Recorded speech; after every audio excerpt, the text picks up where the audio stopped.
2018년도죠. 11월 24일 강남의 한 클럽 앞에서 클럽의 손님이었던 김 씨가 클럽 직원들로부터 폭행을 당하는 사건이 발생했습니다. 그런데 신고를 받고 출동한 경찰은 오히려 이 김 씨를 가해자로 체포하고 또 연행하는 과정 가운데 폭행을 하게 됩니다. 이 억울한 김 씨가 인터넷을 통해서 경찰이 클럽 측을 옹호하고 있다라고 폭로하게 되었고요. 이를 통해 일명 버닝썬 게이트가 발발하게 됩니다. 이 버닝썬이라는 이 클럽에서 경찰과의 유착, 마약, 성범죄, 조세 회피, 불법 촬영 등 이 종합 세트를 방불케 하는 많은 범죄 사실이 있었다는 것이 이 세간에 알려지게 된 것이죠. 언론 보도를 통해 이미 알고 계시겠습니다만 이 과정에서 유명 연예인과 또 클럽 직원 등이 단체 카톡을 통해서 또 집단 성폭행을 공모 또 실행하고 촬영 유포한 사건도 알려지게 되었죠. 가수 정모 씨인데요. 그를 비롯한 집단 성폭행 가담자 5명이 체포 또 기소되었고요. 올 11월 13일 이들에 대한 결심 공판이 있었습니다. 검찰은 이들에 대해 징역 7년, 5년, 10년 중형을 구형했고요. 이번 주 금요일 29일에 이들에 대한 선고 공판이 열릴 예정이라고 합니다. 참 30대 젊은 청년들인데 부디 좀 새로운 마음으로 새 인생을 살았으면 하는 그런 바람입니다.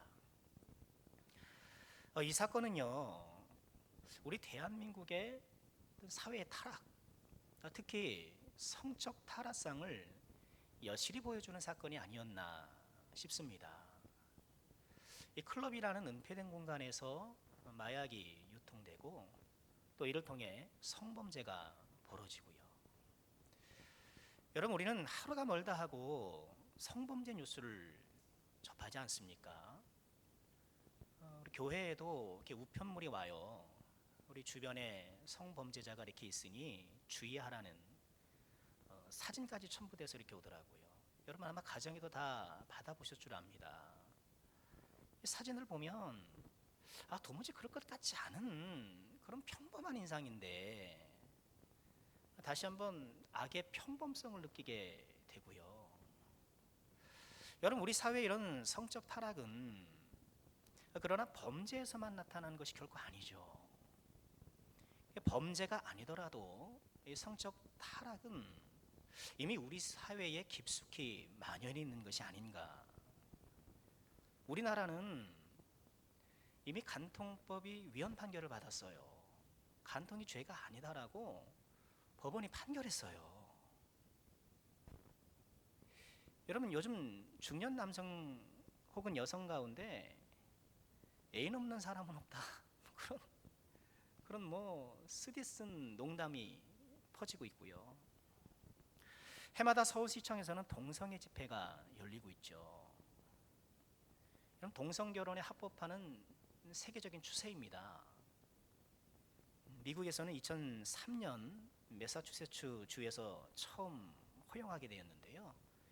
2015년에는 미 대법원이 동성 결혼을 합법화함으로써 미국 전역이 동성 결혼이 가능한 그런 상황이 되었죠. 이런 진행 과정을 보면서 빌리 그레함 목사님이 지금 돌아가셨습니다만 이런 말씀을 하셨어요. 이런 미국을 벌하지 않으시면 하나님은 소돔과 고모라에 사과하셔야 한다. 그렇게 개탄하셨어요. 여러분 이것이 꼭 미국만의 일일까?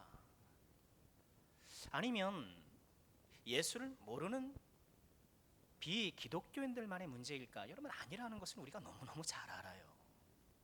이런 성적 타락의 문제는 우리 모두가 개입되어 있고 우리 모두의 문제이기 때문에 그렇습니다.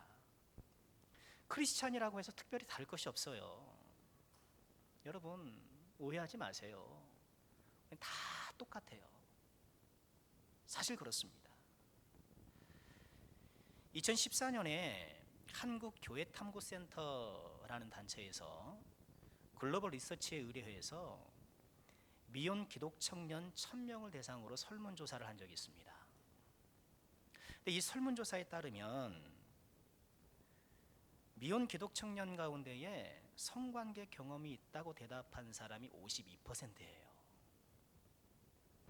그런데 더 충격적인 것은 성관계를 가진 상대방의 숫자 평균 4.89명이라는 거예요. 남자는 평균 6명, 여자는 3.2명. 특히 남자의 경우 43.3%가 5명 이상의 여성과 성관계를 해준 비독교년이에요. 예수를 믿는 청년들이란 말이죠. 성 경험이 있는 청년들 중에 73%가 부모와 살지 않는, 자취하거나 친구들과 살거나 그런 경우라는 거예요. 여러분, 우리 타 지역에 있는 우리 자녀들에게 여러분 수시로 좀 권면해 주시고 좀 조심하도록 당부해 주시길 좀 부탁드리겠습니다. 여러분, 기독 청년들만의 문제인가요? 우리 크리스찬 중에도 배우자 외도로 고통하는 사람들이 적지 않고요. 목사를 비롯한 크리스찬들의 성적 일탈의 이야기는 이제 새삼스러운 소재가 아니죠. 우리가 지금 이런 상황에 살고 있습니다. 소돔과 고모라에 사과하셔야 한다라는 이 빌리그레함 목사님의 개탄의 소리는 어쩌면 자금의 대한민국, 아니 자금의 조국교회를 향한 그런 외침은 아닐까. 여러분, 우리는 지금 21세기 소돔과 고모라를 살아가고 있는 그런 상황은 아닌가 하는 것이죠. 지난 9월 22일부터 우리 데살로니가 전서를 함께 묵상하고 있는데요, 어느덧 4장에 이르렀네요. 여러분, 1장부터 3장까지는 대체로 이런 내용이에요. 데살로니가 성도들을 칭찬하지요. 믿음과 또 소망과 사랑에 대해서 칭찬해요. 그리고 바울 사도가 미안하게도 부득이하게 야반도주했던, 그럴 수밖에 없었던 정황, 또 내가 데살로니가에 돌아가려고 했지만 길이 막혔던 상황, 이렇게 자신의 그런 상황을 설명하면서 좀 이해를 구하는 듯한 그런 내용들이 주로 이뤘어요. 그런데 4장을 시작하면서부터는 데살로니가 성도들을 향한 신앙적인 권면이 등장하기 시작합니다. 이제 그동안의 칭찬과 그리고 어떤 상황에 대한 설명은 이제 마감하고 신앙적인 권면을 하기 시작하는 거예요. 이 신앙적 권면의 주제는 뭘까요? 그건 한마디로 하나님을 기쁘시게 하자는 거예요. 1절 말씀이 그러죠. 그러므로 형제들아, 우리가 끝으로 주 예수 안에서 너에게 구하고 권면하노니 너희가 마땅히 어떻게 행하며 하나님을 기쁘시게 할 수 있는지를 우리에게 배웠으니 더욱 많이 힘쓰라. 하나님을 기쁘시게 하는 일에 힘쓰자. 이것이 권면의 총 주제예요. 그리고 이처럼 하나님을 기쁘시게 하는 이 일에 있어서 그 첫 번째 실천적 당부로 제시하는 것이 무엇인가요? 음란을 버리고 거룩한 삶을 살라는 거예요. 그게 바로 오늘 우리가 함께 나눌 주제인데요.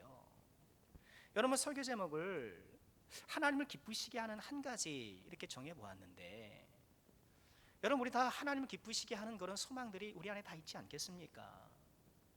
근데 하나님을 기쁘시게 하는 여러분 여러 방법이 우리에게 있을 수 있겠습니다만, 여러분, 하나님을 기쁘시게 하는 방법 가운데에는 우리가 하나님께 어떤 것을 해드리는 것도 참 중요할 수 있겠으나, 어쩌면 더 중요한 것은 어떤 것을 하지 않는 것일 때가 더 있다는 거예요. 율법의 명령을 이렇게 분석해 보니까 총 613가지라고 해요. 근데 이 중에 어떤 것을 하라 하는 명령이 248가지고 하지 말라 하는 것이 365개, 그렇게 되어 있습니다. 그래서 유대 랍비들은 사람의 뼈마디가 248개라고 그들은 주장해요. 이게 의학적으로 뭐 맞는 말인지 모르겠습니다만, 그래서 이 율법의 말씀을 248가지를 뼈에 새기고 365일 매일매일 지키며 살아가자, 그렇게 랍비들은 적용했거든요. 여러분, 율법의 이 개수만 살펴보아도 무엇을 하는 것보다 무엇을 하지 말라는 명령이 더 많아요. 그럼 우리가 하나님 기쁘시게 하기 위해서는 어떤 것을 하는 것도 중요하지만 무엇을 하지 않는 것, 여러분 경험적으로 그렇잖아요. 여러분 이렇게 나와서 예배하고 뭐 우리가 힘써 봉사하고 또 헌금도 하고 이렇게 내가 뭐 이렇게 하는 거는 그게 뭐 쉬운 것은 아닙니다만 좀 노력하면 할 수 있어요. 그런데 가만 보면 더 어려운 것이 뭔가요? 말조심하는 거, 분노하지 않는 거, 혈기 부리지 않는 거, 하지 않는 것이 훨씬 더 어렵더라고요. 여러분 그렇지 않나요? 여러분, 우리는 지금 이 데살로니가 성도들에게 하나님을 기뻐하시는 삶으로 초청하고 권면하면서 그 첫 번째 실천적 당부로 음란을 버리는 이 말씀을 생각해 보면서요, 여러분 21세기 소돔과 고모라를 살아가는 저와 여러분들이 어떻게 하나님을 기쁘시게 할 것인가? 여러분 그 가운데에는 우리 안에 이런 음란의 문제들을 해결하고 그 문제를 맞서 정리하는 일들이 반드시 필요하다는 것을 기억하시고요, 여러분 오늘 말씀을 통해서 우리가 다시 한번 용기를 얻고 결단하고 새롭게 하나님께 나아가는 그런 시간 될 수 있기를 주님의 이름으로 축원드립니다. 그러면 우리는 어떻게 이 소돔과 고모라 같은 이 세상에서 거룩한 하나님의 사람으로 살아갈 수 있을까요? 오늘 말씀을 통해 몇 가지를 적용해 보고자 합니다. 첫째는요, 경계하고 조심해야 합니다. 경계하고 조심해야 돼요. 여러분 우리는 이 음란의 문제에 있어서는 자만을 버려야 돼요. 여러분 저를 포함한 이 자리에 있는 모두는요, 나는 자신 있어, 나는 걱정 없어, 그렇게 말할 수 있는 사람이 한 사람도 없을 것입니다. 그건 불가능한 일이에요. 여러분 오늘 이 음란을 버리고 거룩하라는 이 말씀을 누구에게 주셨나? 여러분 누구에게 주셨어요? 데살로니가 성도들에게 주셨잖아요, 1차적으로. 그런데 이 데살로니가 성도들이 어떤 사람이에요? 우리가 데살로니가 전서 초두에서 살펴본 것처럼 믿음의 역사와 사랑의 수고와 소망의 인내를 겸비한, 또 그들의 믿음의 소문이 골고루 퍼져나가는 그런 참 모범적인 신앙생활을 하고 있었잖아요. 더군다나 이들의 믿음과 사랑과 소망이 어떤 상황 가운데 빚어지고 있나요? 환난 가운데. 평탄할 때 그러는 것도 잘하는 것입니다만, 이렇게 환난이 있고 그들을 박해하는 일이 있는데도 가운데도 불구하고 이처럼 사랑과 믿음과 소망의 이 거룩한 삶을 살아가고 있다는 것이죠. 그런데 이들을 향하여서, 이 데살로니가 성도들을 향하여서 음란을 버리고 거룩하라, 그렇게 권면하고 있는 거예요. 여러분 왜 그럴까요? 그것은요, 이처럼 데살로니가 성도들처럼 훌륭한 믿음을 가진 사람이라도 언제든지 넘어질 수 있기 때문에, 언제든지 이 문제 앞에서 무너질 수 있기 때문에, 비록 이렇게 훌륭한 믿음을 가진 사람이라도 지금 이 말씀으로 권면하고 있는 거예요. 여러분 그 실질적인 예를 우리가 누구에서 봅니까? 구약 성경 다윗에게서 보지 않습니까? 여러분 다윗이 어떤 사람입니까? 이스라엘의 모든 장정들이 벌벌벌벌 떨고 있어요, 골리앗 앞에서. 생각해 보십시오. 집에서는 남자다 이러면서 그냥 어깨 쭉 펴고 있는데 그 남자들이 다 모여설라 그러면 발발발발 떨고 있는 거예요. 얼마나 한심스럽고 참 안타까운 모습입니까? 그러나 나중에 아마 10대 후반의 청소년으로 예측이 되는데 이 다윗이 분연히 나서잖아요. 만군의 여호와 이름으로 물맷도 들고 나서 골리앗을 거꾸로 때리잖아요. 여러분 그만한 믿음이 어디 있습니까? 만군의 여호와 이름으로 골리앗을 넘어뜨린 믿음의 사람 다윗이었고요. 그가 사울에게 쫓겨다니면서 보였던 그런 모습들, 여러분 우리가 설교를 통해서 또 성경을 통해서 우리가 자주 보지 않습니까? 자기를 죽이려는 사울을 2번이나 살려줘요. 한 번이야 뭐 어쩌다 그럴 수 있다 치는데 2번이나 살려줘요. 그런 사랑의 사람이었고,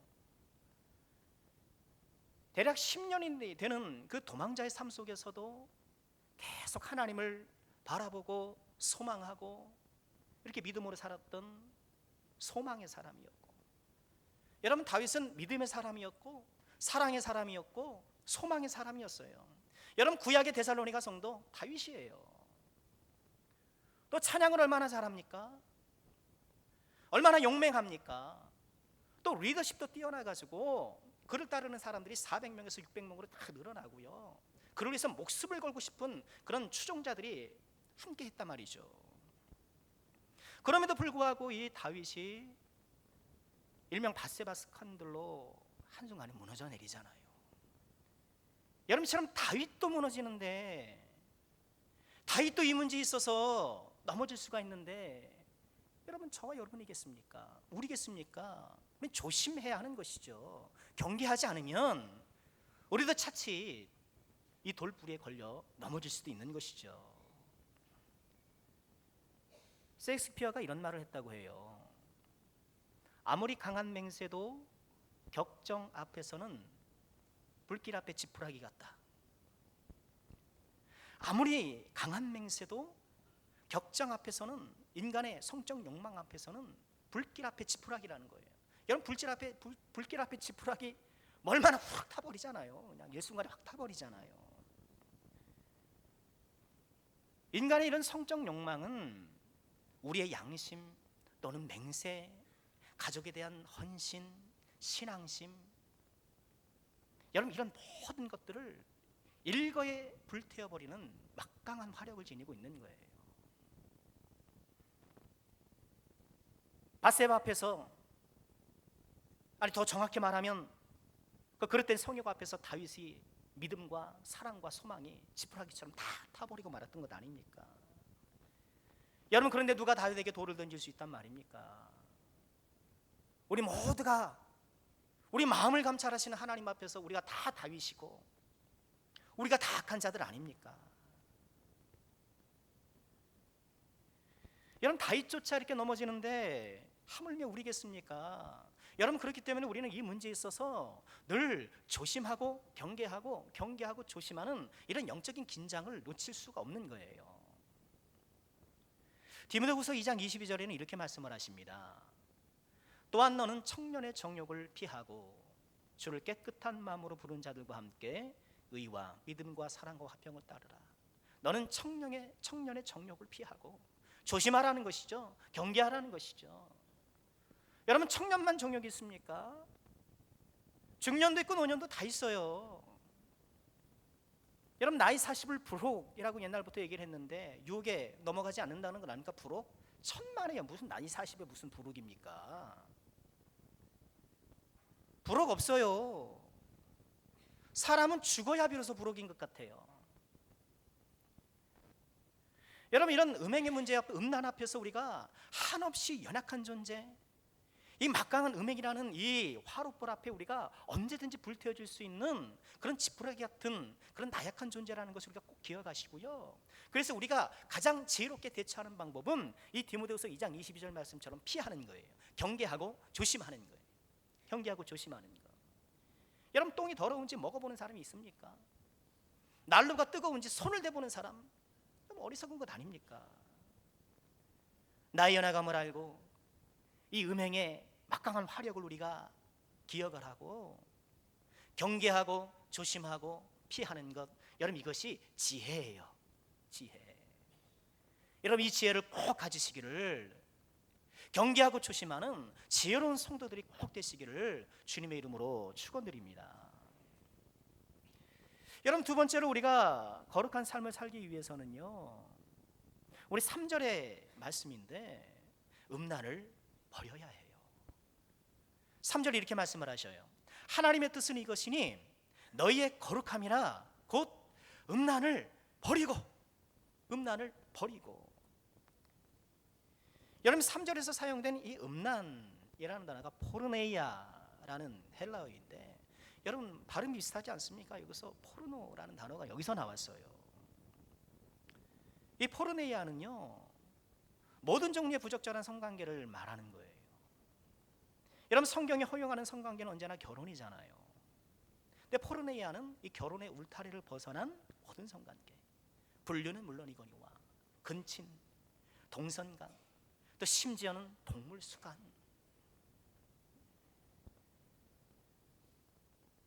또한 이를 부추기고 자극하는 모든 수단들도 여기에 포함이 돼요. 여러분 오늘날 음란물이 바로 이런 것이 해당이 되는 거겠죠. 여러분 혹시 나에게 마땅히 버려야 될 이런 음란한 일들은 없는가? 그러면 안 되는데 혹시 남편이나 아내 외에 부적절한 관계를 맺고 있는 분이 계시다면 빨리 버리셔요. 빨리 회개하세요.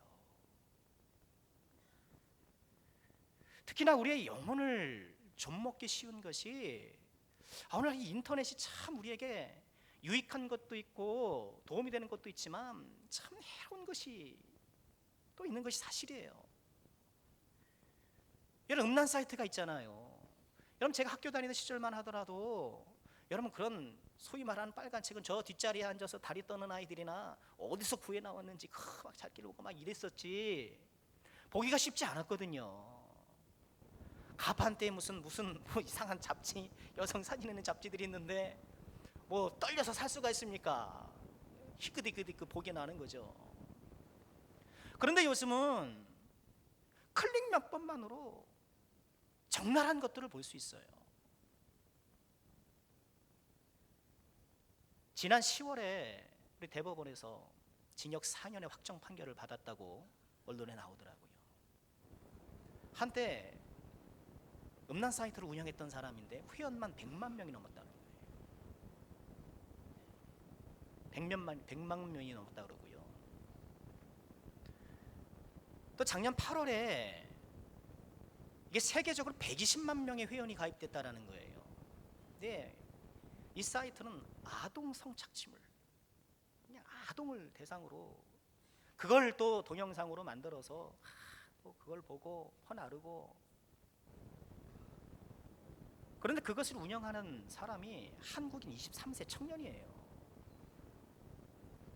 그가 체포되었고, 여러분 게다가 요즘에는 인터넷을 통해서 음란 방송을 하잖아요. 뭐 제가 뭐 이 강단에서 뭐 일일이 다 말하기도 민망한 그런 것들이 우리 주변에 널려 있다라는 거예요. 여러분 그 음란 방송이 한 4개월 동안 2017년에 검거된 그 사람에 따르면 4개월 만에 무려 25억을 벌었다는 거예요. 4개월 만에 25억을 벌었다는 거예요. 여러분 우리 주변에 이런 음란한 것들이 너무너무 많이 있는 가운데 여러분 정말 우리가 믿음을 어떻게 지킬 것인가? 여러분 우리는 마땅히 이런 것들을 버려야 돼요. 오늘 말씀이 뭐라고 말씀하십니까? 음란을 버리고 적당히 관리하고 섭렵하고 막 이렇게 할 생각하지 마시고요. 이것을 버리라는 거예요. 여러분 혹시나 우리 가운데 이런 것들을 미처 버리지 못하고 계신 분들이 있다면 여러분 성령의 도우심을 간절히 구하시길 바랍니다.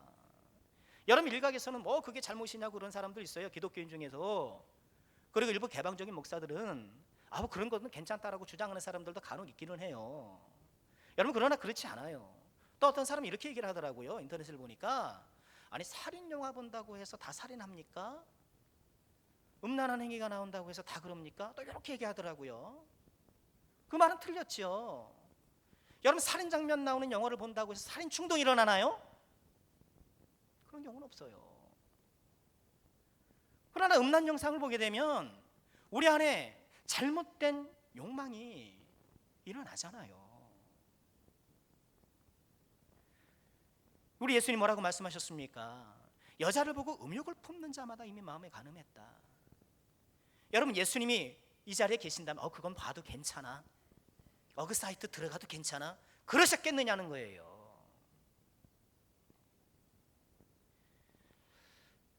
여러분, 음행을 행하는 자들에 대한 강력한 경고가 성경 곳곳에 있게 되는데, 여러분, 고린도전서 6장 9절 말씀에 이런 말씀이 있어요.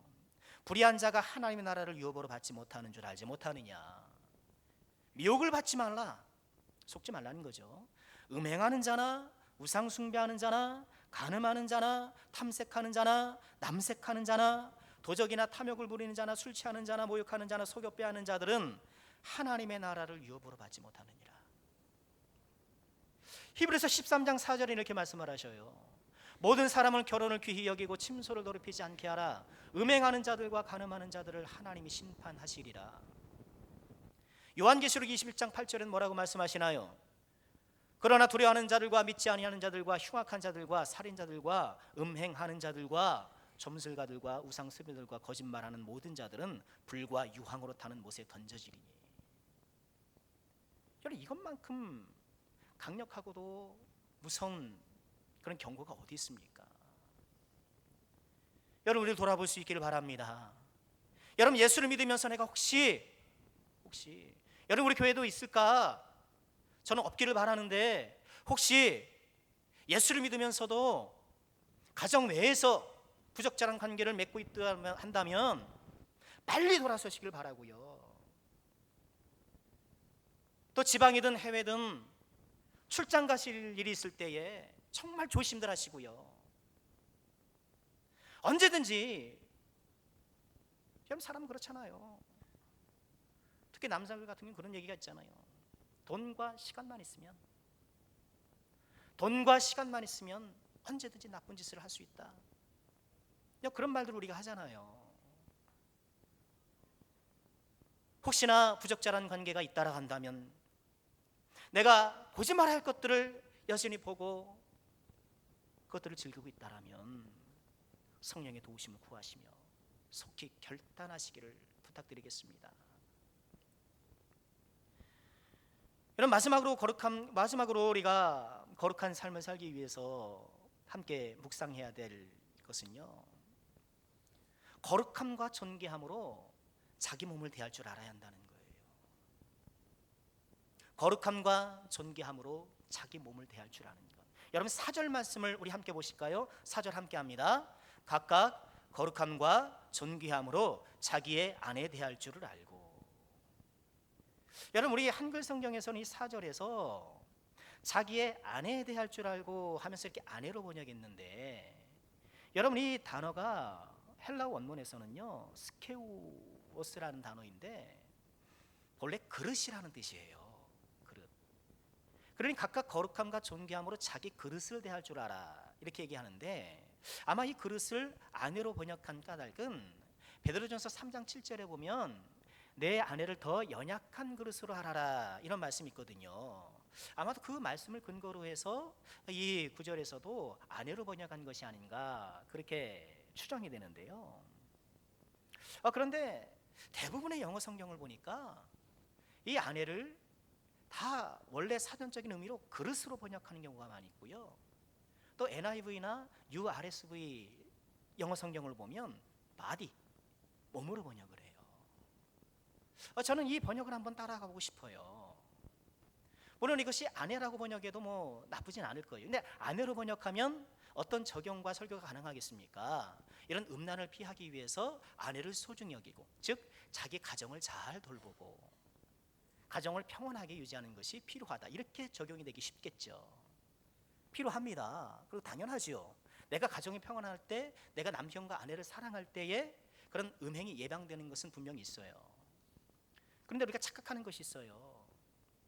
여러분, 사람이 음행에 빠지는 것은 아내를 사랑하지 않아서가 아니에요. 정욕을 이기지 못해서이지. 그렇죠? 번듯한 가장이 그렇게 엉뚱한 짓을 하는 거예요. 사회적으로 문제가 없는 사람이 겉으로 보기에 너무나도 평범하고도 뭐 괜찮아 보이는 사람이 그렇게 엉뚱한 짓을 하는 거예요. 사랑하지 않아서가 아니라 정욕을 이기지 못해서 있는 거예요.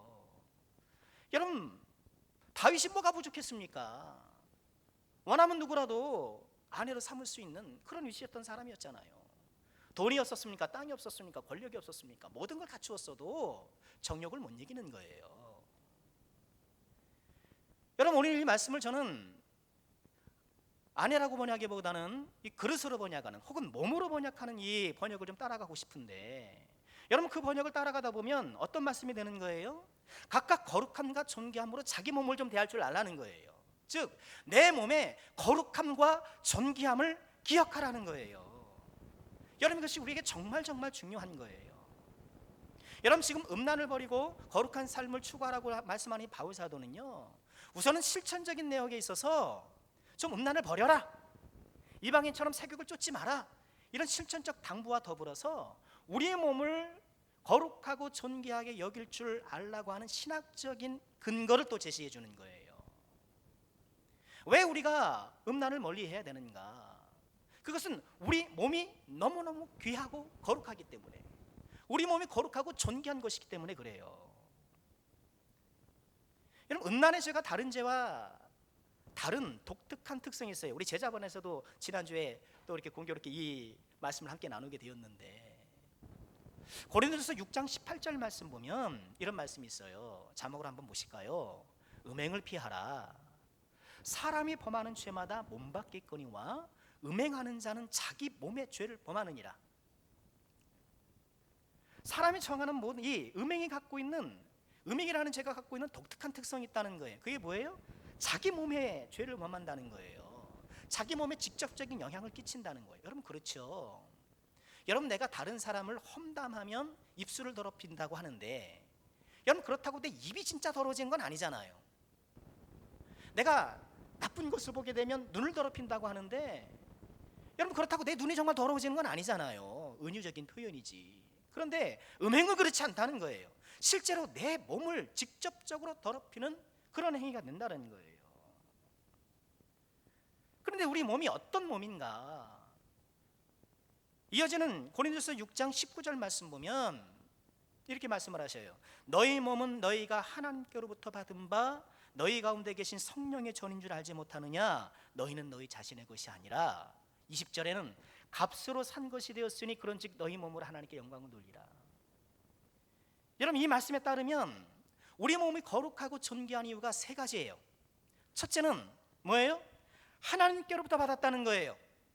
여러분, 우리 몸은 유교에서는 부모님께 받았다 그러지만 시선이 짧은 거죠. 누가 주신 거예요? 하나님께서 주신 거죠. 우리 몸은 하나님께서 주신 것이기 때문에 하나님이 주셨다라는 그 사실 자체로 우리 몸은 거룩하고 존귀한 거예요. 게다가 우리 몸은 다시 19절 보면 뭐라 그래요? 너희 가운데 계신 성령의 전인 줄 알지 못하느냐? 자막 좀 띄워주세요. 너희 가운데 계신 성령의 전인 줄 알지 못하느냐?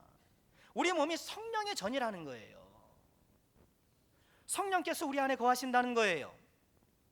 여러분, 구약시대에는 하나님께서 성막에 거하시고 또는 성전에 거하셨지만, 이제 신약시대에는 교회 공동체 안에 거하시고, 여러분 우리 각자 이 몸에 거한다. 여기 이 몸에 거한다라는 거는 은유적이거나 상징적인 표현이 아니란 말이에요.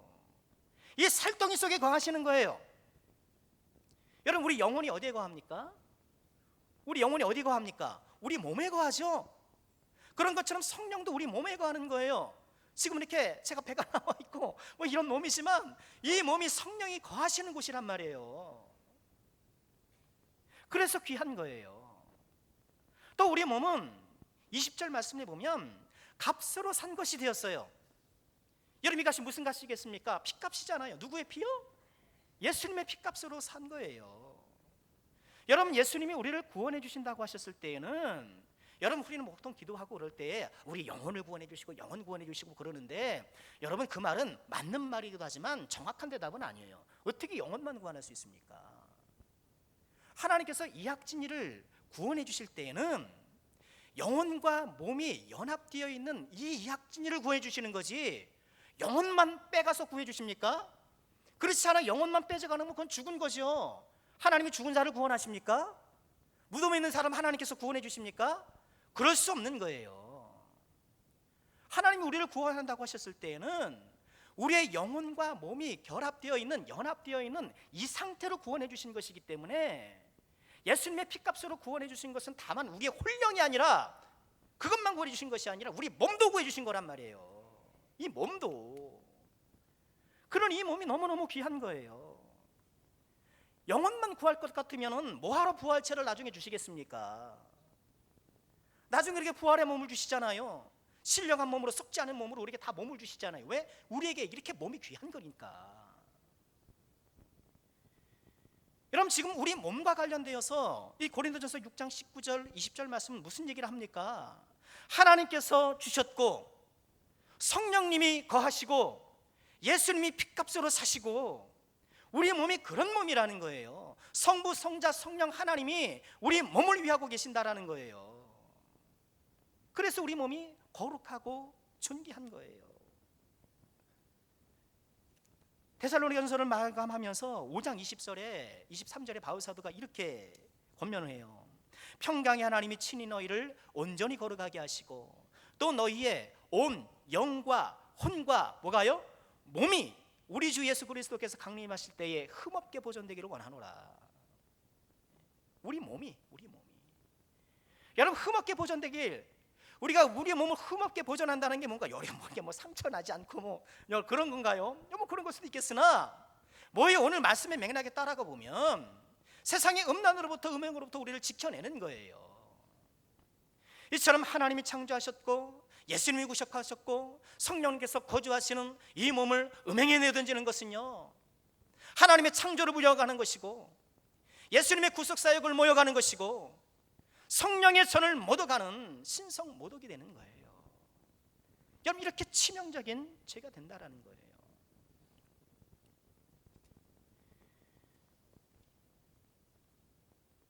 음행은 우리 몸의 거룩함과 존귀함을 파괴합니다. 여러분, 그러므로 우리가 음행으로 더러워지지 않도록 우리가 잘 관리하는 것이 성부, 성자, 성령이 삼위 하나님께 영광을 돌리는 길이고요. 여러분, 하나님께 영광을 돌리는 일이라는 것은 우리 몸을 거룩함과 존귀함을 가질 수 있도록 지켜내는 것이라는 것을 꼭 기억하시고, 여러분, 내 몸이 얼마나 귀한지를 알면 이 몸을 우리가 함부로 대할 수가 없는 것이죠. 말씀을 마칠까 합니다. 여러분, 성은 하나님의 선물이죠. 여러분, 오해하지 마십시오. 성욕 자체를 여러분 죄악시하는 것은 과도한 거예요. 식욕을 죄악시하는 것이 마땅치 않은 것처럼 우리 안에 있는 성욕 자체를 죄악시해서는 안 돼요. 여러분, 지구에서 번식 기간이 아님에도 불구하고 성관계가 가능할 수 있는 피조물은 사람밖에 없어요. 하나님께서 주신 축복이에요. 누릴 수 있는 하나님의 선물이에요. 그러나 하나님께서 주신 소중한 선물이기에 이것을 망가뜨리려는 사탄의 시도도 쉬지 않고 있어요. 이 하나님의 축복을 왜곡시키고 망가뜨려서 우리로 하여금 하나님의 축복을 온전히 누리지 못하도록 하는 이 사탄의 괴계와 방해가 지금도 우리 가운데에 펼쳐지고 있다는 것을 기억하시고요. 여러분, 경계심을 늦추지 마시길 바랍니다. 누구라도 넘어질 수 있습니다. 여전히 버리지 못하고 있는 악한 일들이 있다라면 하나님의 도우심 앞에 과감히 버리시길 바랍니다. 우리의 몸이 얼마나 하나님 앞에 거룩하고 존귀한 것인지를 잊지 마시기 바랍니다. 약하고 음란한 세대에 거룩한 하나님의 백성이 되어서요, 우리 하나님을 기쁘시게 해드리는 저와 여러분, 우리 모든 남성교회가 될 수 있기를 주님의 이름으로 축원합니다.